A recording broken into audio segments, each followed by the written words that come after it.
Hello there. This is my second lecture on logarithmic amplifier circuits. And the title of this lecture is the same as the lecture before, where V out equals the minus log V in. The components of these circuits, as we've seen here, is the IC1, which is the LF356 input fit op amp, IC2, which is the standard 741, a dual matched pair of transistors built on the same substrate, okay, the LM394, couple of resistors, the 1K, 16K, to set the gain, because we are operating log to the base 10, so those two resistors, okay. You need a compensation cap for that 741 over there, and you need a decoupling cap for this circuit in here. And let's see how this circuit works. Applying a positive voltage in here, okay, IC1 will lower its VO, that V on there, voltage until its inverting input equals 0. You need to create a virtual ground, as we all know for op amps. I mean, I'm repeating something probably well known. So in order to create that virtual ground in there, okay, this chip in here must lower its voltage to provide a return current in here, which makes this point equals to 0, exactly as done on inverting. So this is the duty of that IC1. And this IC, by the way, it deals with the input voltage, whereas the other one in here deals with the reference voltage. Okay. So let's see how this is done. Applying a positive voltage in here will make this op amp lower its output to try to create that virtual ground. And this goes through the 16 kilo ohm, okay, which in turn will lower also that VBE, and they lower this transistor all the way. You see, this transistor is here and hanging. You can move it up and down. I mean, it doesn't have to be fixed there. You can move it. That 16K can move it up and down. Moving it down, okay, will also move the emitter of Q1 down, which means VBE of Q1 has increased. That's very, very important information. This is very important to know.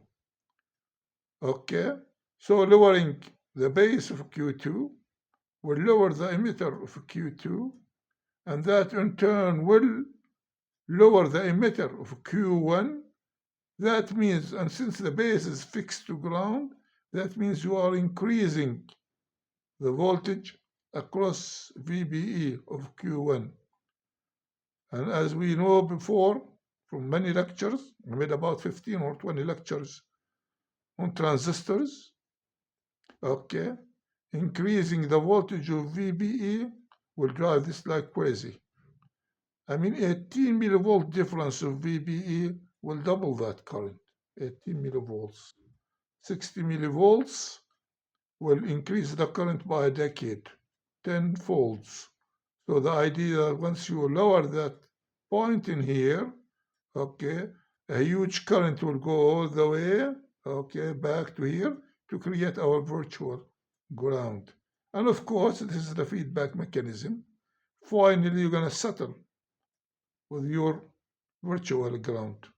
Okay, so this is how the mechanism works. So whatever current you put in here, that transistor has to compensate it in order to keep that point at virtual ground. Okay, let's stop for discussing the matters of IC1. We'll concentrate a little bit on IC2. What do we have in IC2?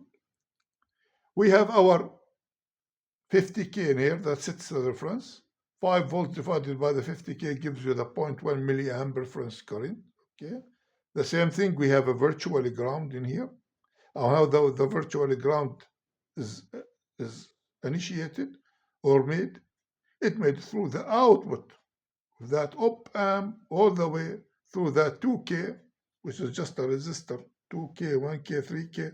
You put whatever you want in there, but do not exaggerate the span of the op-amp. So you have a 2K in here. And all the way through the transistor Q2 in here, the collector of it, go back all the way there. So this in here, since this is positive, applying a positive here into the inverting input, okay, will make this go crazy and lower its voltage as much as possible to create that virtual ground in there. And it's going to continue lowering it, okay, through Q2 till you get your virtual ground. So the current that is flowing across from VO of the op-amp all the way through Q2, okay, it's nothing but the I reference. The current in here must 100% equal that current in here. 0.1 in here and 0.1 in here. Okay, 0.1 milliamp. 0.1 milliamp all the way to supply, that goes through that 50K to the V reference, which is the 5K. So that's the idea. Q2 in here doesn't pass any current except the reference current. The same thing as Q1. Q1 is not going to pass anything except the current that initiated by the input voltage that we are looking for its log. Okay, so this is how the circuit is divided. While IC2 in here will supply the current to both of those transistors, and it will always be, it will be negative in here. Whenever it's negative in here, whenever it's negative, or it's always, it will be negative. Always will be negative, otherwise that won't work. So it's all, this output is always negative, okay, and will supply the current to both according to the demands. This in here, we know what the demand is, which is the 0.1 milliamp, and the demand in here depends on what? Depends on the Vn.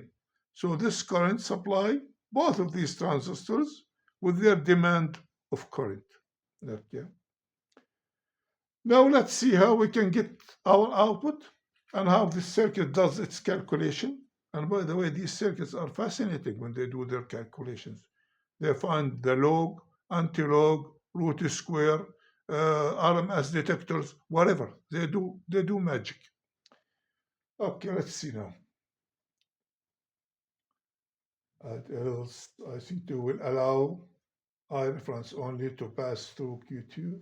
It passes also IN regardless to its value, the things that we already said. So what happens in a case like this? Let's take an example first. If we apply a 1 volt in here, a plus 1 volt in here, the log of 1 volt equals 0. The log of 1 equals 0. So when we put 1 volt in here, 1 volt across the 10K equals what? 0.1 milliamp. And that 0.1 milliamp will be equal to what? That 0.1 milliamp. And the output in a case like this will be 0. Applying, for example, 10 volts in here. Applying 10 volts on Vn, that means the current in here will be 10 times that reference in there, which will be about 1 milliamp, will be 1 milliamp. Applying 10 volts will give you a 10 milliamps. 10 milliamps, like we said before, how the circuit is going to behave. We said that this output will go as low as possible to create the current path that will create a virtual ground in here. And this, like we said before, it's hanging there. It's hanging. So the VBE of Q2 corresponds to that current, which is 0.1 milliamp. And actually, we don't care if we have in here 0.6, 0.65, 0.55, because those are matched. The two VBEs are matched, and they only change by the kind of current that passes through them. So we are not really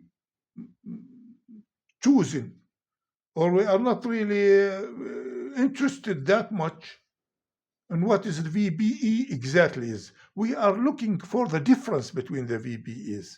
This is a very important statement. I'm looking for the difference between the VBEs. I don't care what each VBE is. I'm looking for the difference only, and the difference. So VBE in here is related to the 0.1, while VB, the new VBE in here, which is will be created by the applying the 10 volts, which equals the 1 milliamp.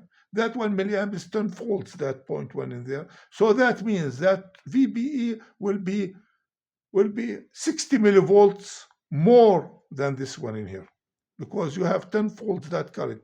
And I discussed that in many lectures before, and even in the lecture, the one that I made before for what they got, the first logarithmic lecture, we discussed that, and I put graphs about that.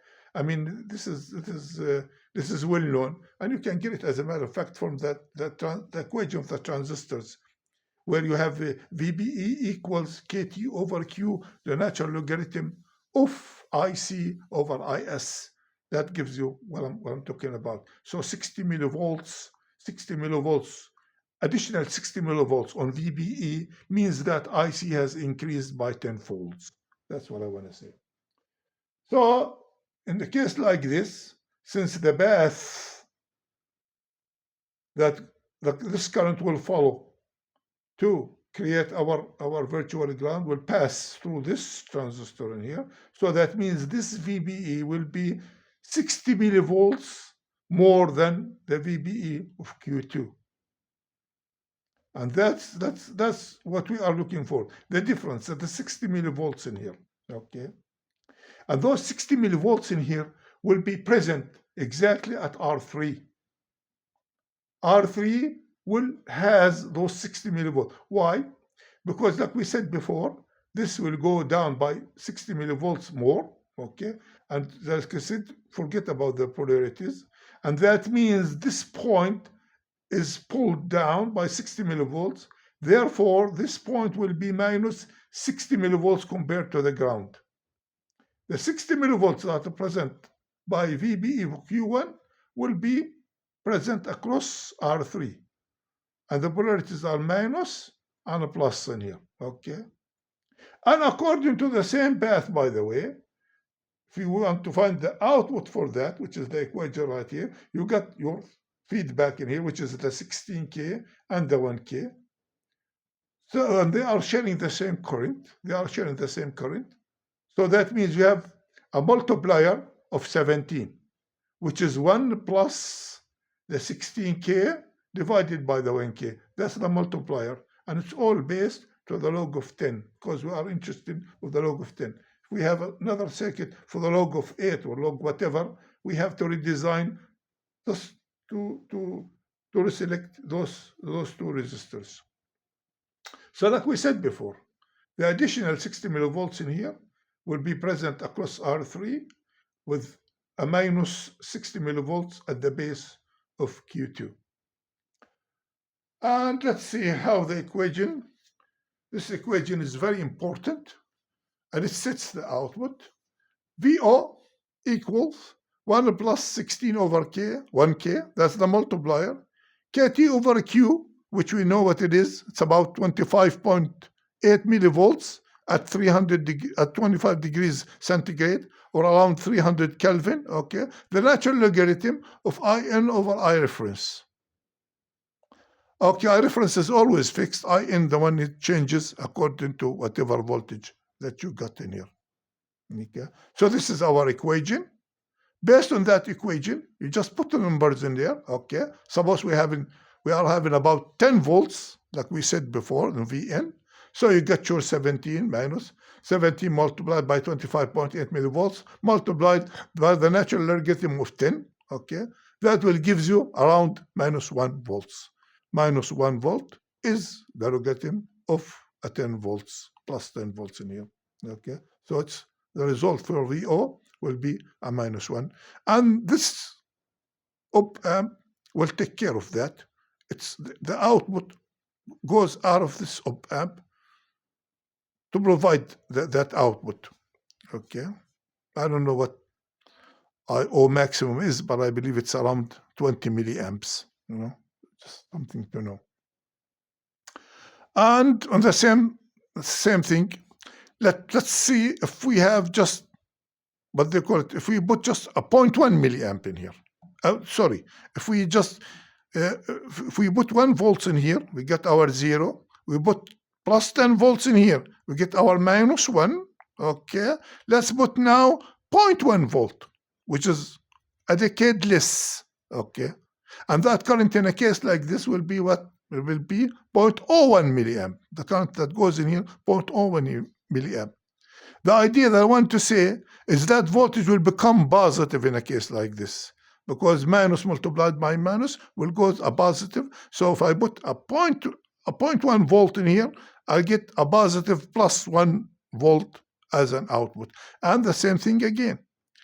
I put a 0.1 volt in here, means this current, okay, is less than that current by 10 volts. That means the VBE of this transistor is less by 60 millivolts less this time. And this one has more voltage, more VBEs, 60 millivolts more, okay? And that, of course, will cause the switching of the polarities. Now the polarities become right, where you have a minus and a plus and a minus and plus, and you get your plus 1 volt here. Okay? And like we said before, this resistor in here will take care of the temperature deviation. As a matter of fact, you can see it in here. Like we said, it increased by about 3 ohms per degree centigrade. And you can see this in here, okay? The equation in here will tell you that, okay? Notice that KT over Q, where K is Boltzmann constant, T is temperature in kelvins, and Q is the charge of the electron. So the temperature in here, which is around 300 degrees or 298 degrees at room temperature of 25 degrees centigrade, okay? So as temperature increases, this value will increase, okay? And this value will also increase. So this is how it's compensated. You can calculate it accurately, okay? But this is accurate enough, okay? Increase in temperature in here, and increase in resistance in here. Increase in resistance in here will lower the value of the gain. So this is how you stabilize VO with temperature. I believe this is a very, very nice circuit. It has a lot of ideas, fascinating ideas, and it's going to help us when we start discussing even more complicated circuits. Okay? Thank you for watching, and have a nice day.